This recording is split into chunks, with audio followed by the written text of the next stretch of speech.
What's up, YouTube? I'm going to talk about my Partscaster guitar. So this is the case for it.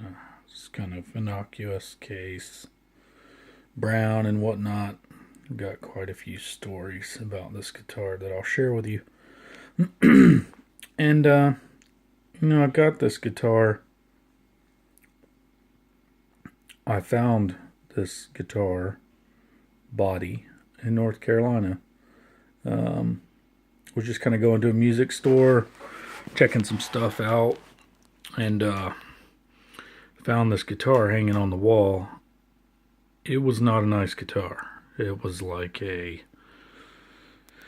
don't know, Harmony or something, just some really funky off-brand cheapo guitar type thing, right? And I just had to have the body. You'll see in a second when I open the case, right? We're gonna have our case opening Pulp Fiction moment here in a second.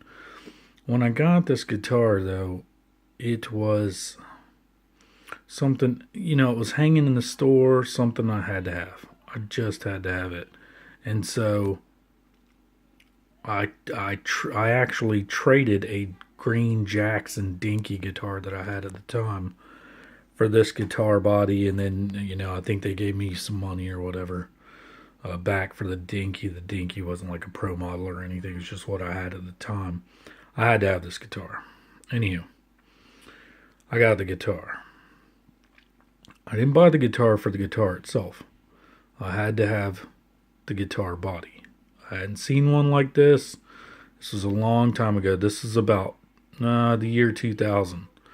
So the influence of this guitar would have only, been around due to something like I'll give you a hint as to what's inside the case, like maybe a Steve Vai Gem or something like that. So you probably can imagine what you're about to see.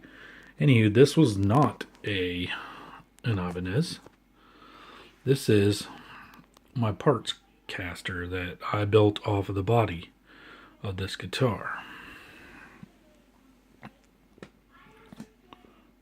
And here you are. Yes.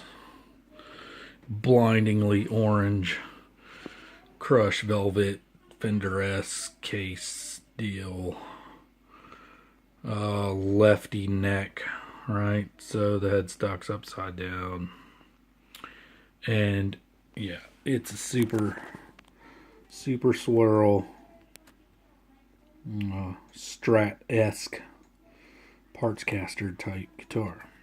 So literally the only thing that is original on this guitar is the body with the swirl paint job. Nothing else is original. It's got, Wilkinson bridge, Fender lace sensor pickups, perloid pick guard, only a volume and a tone, LSR roller nut. It's got the lefty neck on it.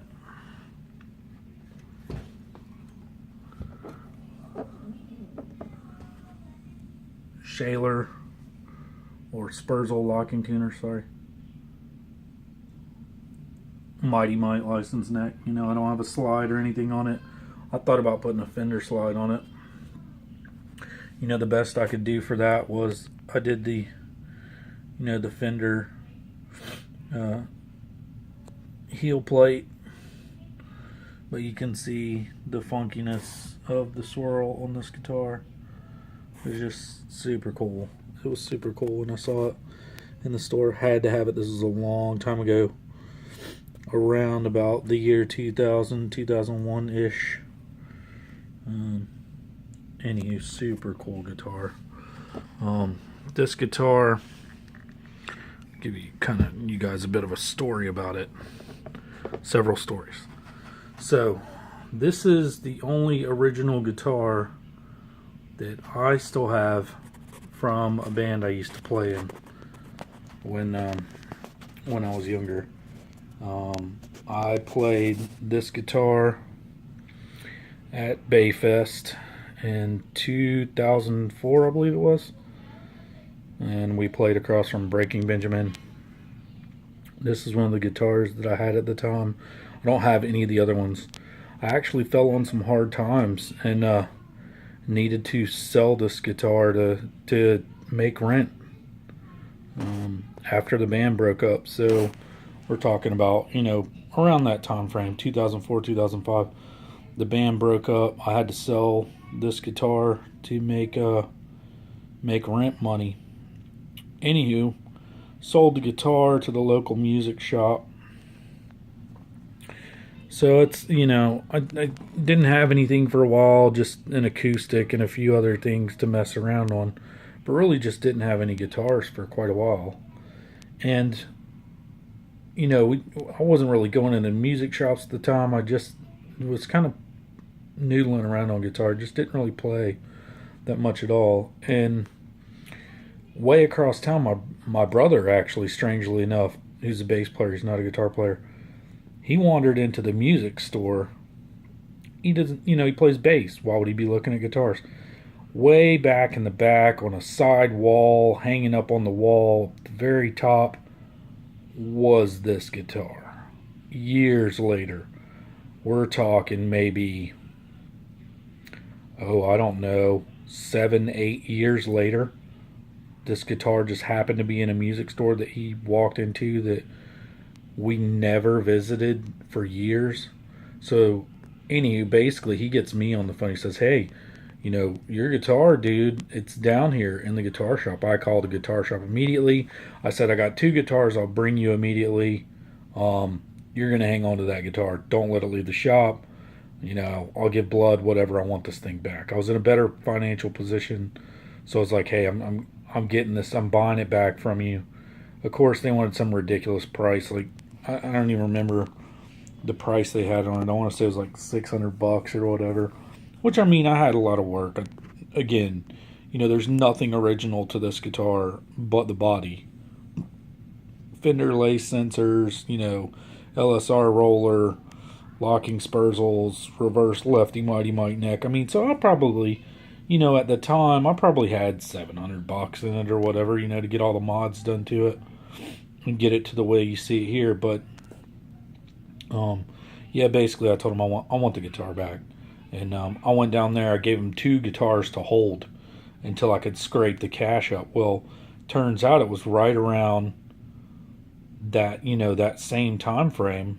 Was right around my birthday, and before I could even get the cash together, my parents had gone in there, scooped her up, got my other guitars back, and paid for this to get it out and get it out of jail and get her back home to me. So anywho, really cool story about this guitar. If I had to run out and there was a fire, this would be the one I'd grab, and it's probably one of the least valuable, but it has such a significant meaning to me because that was kind of the pinnacle of those days. Playing at Bayfest, across from Breaking Benjamin at the time. And I don't even know if they were super huge at the time. This is 2004, so quite a long time ago. I don't know if they were that huge, but anywho, they had been booked for Bayfest.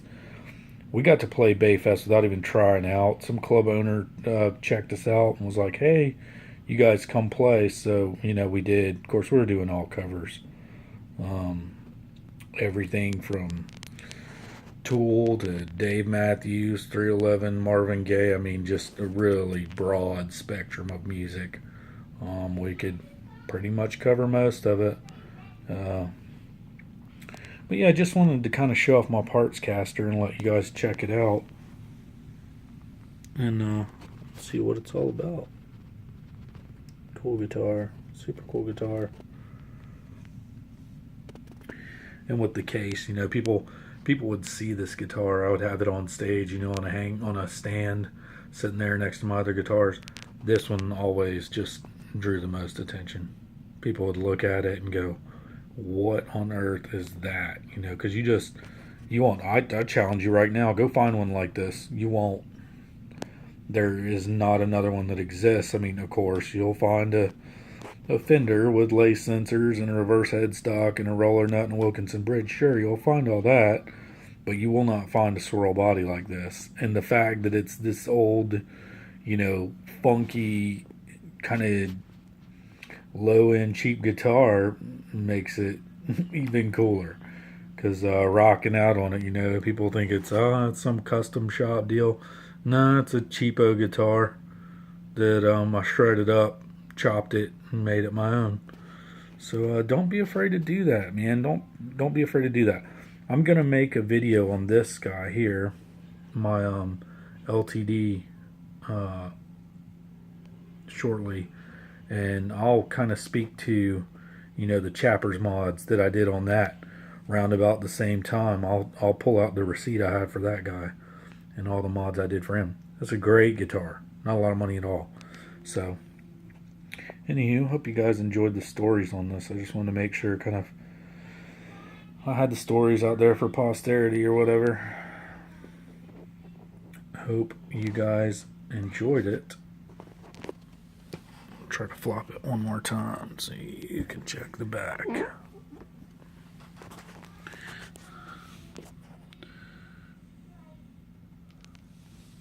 So you can see just how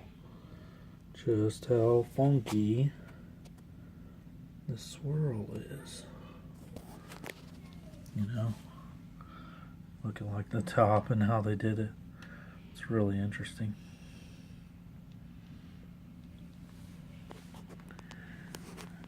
Anywho, thanks for coming by and checking it out. Talk to you guys later.